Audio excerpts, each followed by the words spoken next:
یاد رکھو یہ درس یا خطبے کی مجلس یا واعظ کی مجلس ہنسی مذاق نہیں ہے.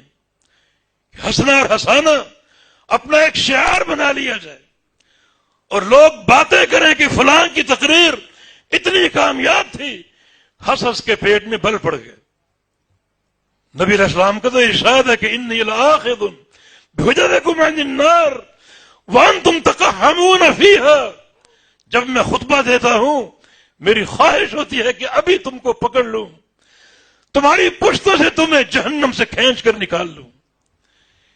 یہ سوچ کر خطبہ دیتا ہوں تاکہ دل نرم ہو جائے اور تم جہنم کی آگ سے باہر آ جاؤ. اتنا مؤثر خطبہ کہ ذرفت منہ العیون وجلت منہ القلوب. اس خطبے کو سن کر دل نرم پڑ گئے اور آنکھوں سے آنسو جاری ہو گئے.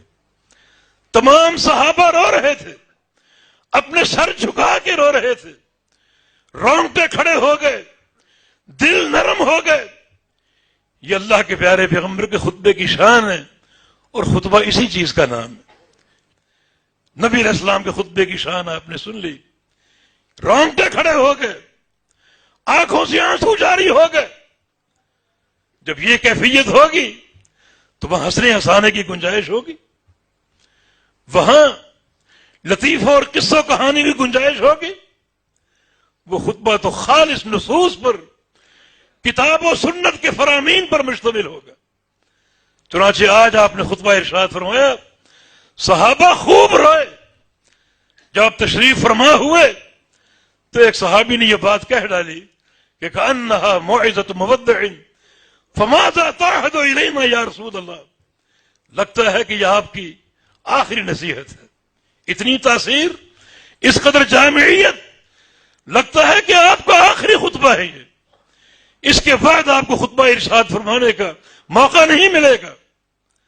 اگر ہم یہ تصور کر لیں کہ وقت اخیر آ پہنچا، جدائی کا وقت آ پہنچا، تو ماذا تعهد الینا، اس مناسبت سے آپ کی وصیت کیا ہوگی، پوری امت کے لیے پیغام کیا ہوگا. اب یہ مجلس آپ پر واضح ہو گئی، نبی علیہ السلام سے آپ کی وصیت معلوم کی گئی، آپ کا آخری پیغام جانا گیا جو پوری امت کے لیے ہو. تو آپ نے 4 باتیں ارشاد فرمائیں. اوصیکم بتقوی اللہ، میں تمہیں تقوی اختیار کرنے کی وصیت کرتا ہوں.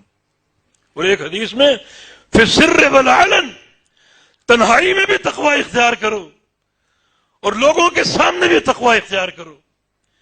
اتق اللہ حیثما کنت، جہاں بھی رہو، جہاں بھی جاؤ، تقوی اختیار کیے رہو.